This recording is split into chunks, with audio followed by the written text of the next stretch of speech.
Hi, welcome back to Parenting Special Needs Live. Today we're going to be speaking with Molly Dellenger-Wray again about fostering healthy relationships, and she's going to provide some tips to help empower our children to be more resilient for the future. So please welcome Molly.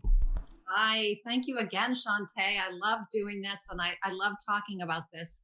I work at the Partnership for People with Disabilities at Virginia Commonwealth University. It's a university center for excellence in developmental disabilities. And the VCU Partnership for People with Disabilities, in conjunction with the VCU School of Social Work, collaborated to develop a learning curriculum for adults with intellectual disabilities and developmental disabilities about healthy relationships and how to prevent abuse from happening. And so I wanted to share just some of the things that I've learned along the way. And one of the things that I like talking most about are ways that we can empower our kids to be more resilient. We know we want to protect our kids and wrap them in a bubble, and it pains us as parents like a stab in the heart when we think our kids are not happy or people are mistreating them or not being kind. And so in this month's Parenting Special Needs, I put in just a few tips on ways that you can help your children become resilient. Okay, so wow. Yeah, so it is in this current issue. So what's your, out of the, I think there were 7 tips. Can you choose one that you want to talk about right now? Well, the first one I would talk about is something that the ARC coined a long time ago, and that is nothing about us without us. And as parents of kids with disabilities, we are often having to speak to professionals, attending IEP meetings, speaking to doctors, speaking to therapists about our children and about their progress.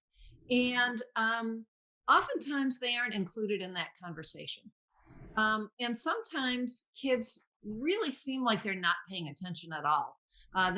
It's very difficult for kids to sit at a table like we do in a meeting or a conference, Right. and have a conversation. It's super boring and it's not fun. But what I've noticed, and what I truly believe makes a huge difference in a child's life, is if I were to say to my child, Becca, we're going to be talking about you in this meeting, and I'm going to talk to the doctor about how you're doing with your sinus infections and using your nasal rinse. And if that's something that you feel like you want to talk about, if you think I'm not saying something the right way, I want you to speak up and let us know. So Oh, I, you're empowering them right there to say, I'm going to have this conversation. You can participate or not, but if I'm not representing you accurately, I want you to let me know. oh, I think that's great. And I wanted you to talk, and then you can tell me about your. I'm going to let you choose 3 tips that you feel are the that parents really need to share and know about to help their children be more resilient. But one I wanted to ask, because it's just popped up and I heard it earlier today. I like how you said in this article about putting the person first when you're explaining, because I think even as a mom, and I, being in this business and writing about it, we try to do it, but I think sometimes I don't always have it as clear as you put it in the article. So I wanted you to share that again. Well, person-centered practices really does put the person before the disability. And so when I'm describing someone that I know with a disability, I would describe them as a person. I'd say for instance, the person I'm thinking of now, she's elderly, she's very creative, she's a wonderful artist, she's got a great sense of humor, and she suffers from traumatic brain injury and dementia. And so I list the qualities first of the really what helps us get to know that person before I go into their diagnosis. Oftentimes we hear people defined by their diagnosis. There are some people who prefer to be defined by their diagnosis. But I always think, I am dyslexic, need eyeglasses, horribly uncoordinated, and have a terrible sense of direction. But I would like to be defined by my better qualities first. So when we're describing our kids, I'd like to describe them by what we like and admire about them first. And then if we need to disclose information about their disability, putting that second or afterwards. So really listing those admirable qualities first. Yeah, I love that. All right, so thank you. I'm going to work on that. Okay, so now what would be your, and I know that was one of your tips, but it wasn't, that was one of the things I chose. So what would be what would be your second tip that you think that parents really need to be aware of in order to help their children be more resilient for the future? One of the ones that's hard for us as parents, but so necessary. And as I said, none of us, if we could wrap our kids in bubble wrap and protect them from ever having to be uncomfortable or have an uncomfortable conversation, we would do that. But I do believe that empowering your children to have difficult conversations with adults does empower them in the future. So if your child is selling candy bars for their school raffle or raffle tickets, rather than you taking those raffle tickets to work and selling them to everyone that you work with, or sending an email to people that you know that says, would you like to buy a chocolate bar to benefit my kids, art troupe? A better way to do it would be to ask your child to make that pitch. Mm-hmm. Okay. They're going to do a lot better. They're going to be a lot braver. They're going to have some experiences. And I am guilty of this. When a parent comes to me and asks me to buy something for their child, I say, have your child ask me. I will be their best customer, but I am not going to buy things from a mom or a dad. Have your child ask me. I will be their best customer. One child even had his mom make a little video that was sent to me asking me to buy Girl Scout cookies. And I thought that was terrific and very creative. So things like selling things. And also there are times that I remember, my child was on a sports team and she wanted to quit the sports team. And I said, if you want to quit the sports team, you need to tell the coach and you need to do it yourself. I'm not going to do it for you. I will be with you, but I'm not going to do that for you. That's your conversation. And I might prime the pump a little bit because, as I said, I want to get that bubble wrap out and not make them uncomfortable. And so I might say to the coach, my child wants to have a conversation with you about something. Could you please make time for them later? And not butt in, but I kind of paved the way as much as I could. Right. And, sit on your hands. And it's very difficult for us as parents because it's so much easier for us just to step in and do it for them. But that's really not empowering them. Right. And have to have those conversations later. And I hear you. And today Kaylee was going to orientation. She got into a college program here for kids with in project stage. And they were asking questions and they wanted to speak directly to her. And I heard in my head saying, let her, I don't know, your voice was repeating in my head, like, let her speak for herself, because it was something she's going to automatically go to me, but I just kept my mouth quiet. And then even one of the friends turned around and said, why aren't you answering to me? And I'm like, because I'm letting Kaylee speak, because we're in such a habit of speaking for them, but you're right. It does not empower them and it doesn't help them be able to explain themselves. So I just wanted you to know that was in my head today, as and I did do it, and she was able to say it, and she said it a little bit differently, but the person she was talking to still got the message. So that's all that matters.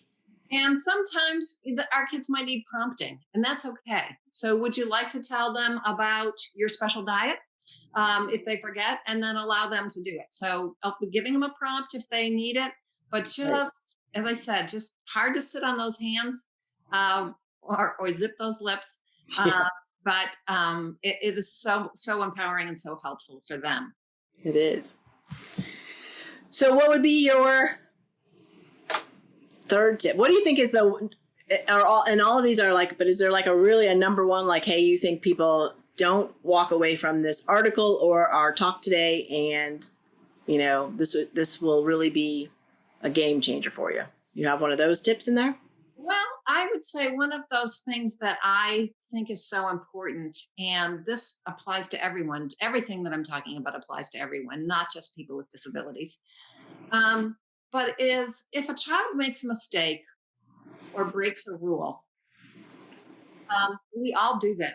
And we all make mistakes and we all break rules and we all do things that we wish we hadn't. But I think oftentimes kids or adults might experience abuse and feel like they deserve it. They may be overly punitive. I think our kids are often, and all kids are taught to be respectful and defer to adults because that's what being respectful means. But I think also it's important that they knew that they need to be respected, that they deserve respect just as much as someone else does.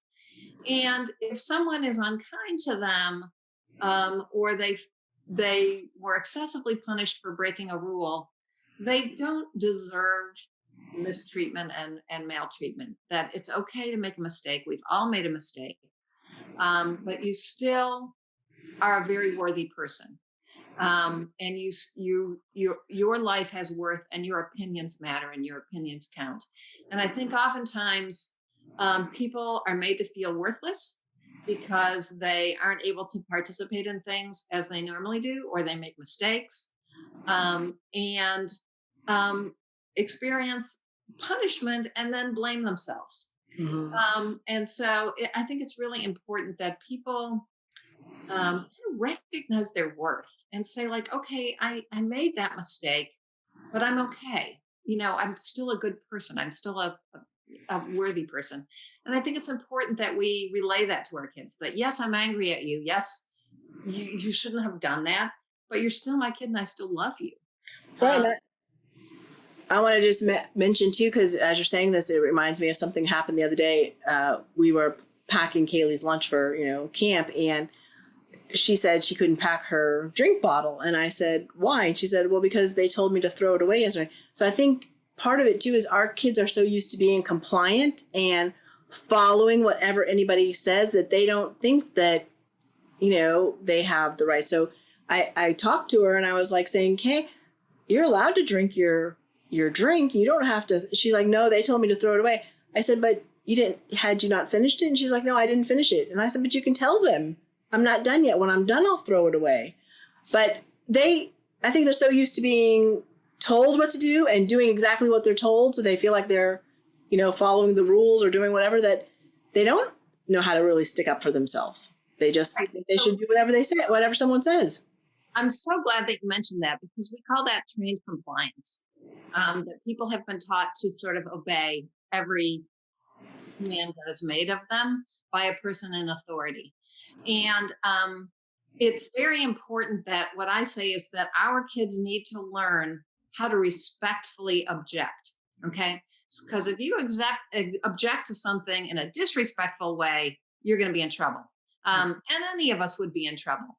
And so respectfully disagreeing with something takes a lot of practice. Mm-hmm. And I always think, like, if we were asked to do something by someone that we just didn't feel, by someone in authority, like our boss or someone, and we just didn't really feel quite confident to do that, we might talk to a friend or a family member and say, gosh, my boss asked me to do this and I'm really nervous about it and I don't know if I can do it. And I'm just feeling like I'm going to need to have a conversation with her, with him, and say, I just don't think I'm the right person for this job.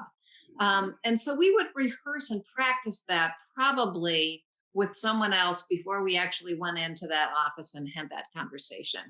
And I think it's the same for our kids. It's if you're drinking your drink and somebody says it's time to throw your drink away, what are some ways that you could say, I'm going to do it in a minute, I'm not quite finished yet, or is it okay if I finish my drink first? Right.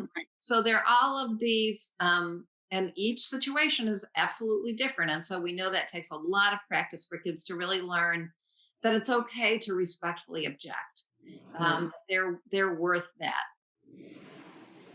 No, I agree. So thank you. I think, I appreciate you saying that. So is there another tip you wanted to go over, or do you want to just highlight the ones that we've done? Again, refresh everyone with the, one of the other things that I mentioned in there, and I just wasn't going to mention that I did a webinar yesterday about fostering healthy relationships for adults with disabilities. And I touched on this, and everyone in the audience said, this is so important. I've used this with my kids. And I don't know if it's something that everybody already does already, or if it's something that people need to know. But that is to establish a code word with your child. And that is a word or a phrase that says to you and them, I want to get out of this. I don't like this. I'm not comfortable. Mm. So, and I know in a previous conversation that we had, I talked about in my family, one of the code words was I left the iron on, which is ironic since we probably haven't ironed anything in my house in 100 years. But that was my kid's way of letting me know I need to get out of this situation. And this is our sort of private understanding that this needs to end. And as it turns out, a lot of the families that I was in conversation with yesterday, somebody said ours is biscuits. If the kids say, are we having biscuits for dinner? That's like, unplug this situation. I want to get out of this. I want to go home. So that I thought was really helpful also. No, that is. So, all right. Well, that is great. Let me, the article is called Fostering Healthy Relationships, 7 Tips to Empowering Kids for a Resilient Future.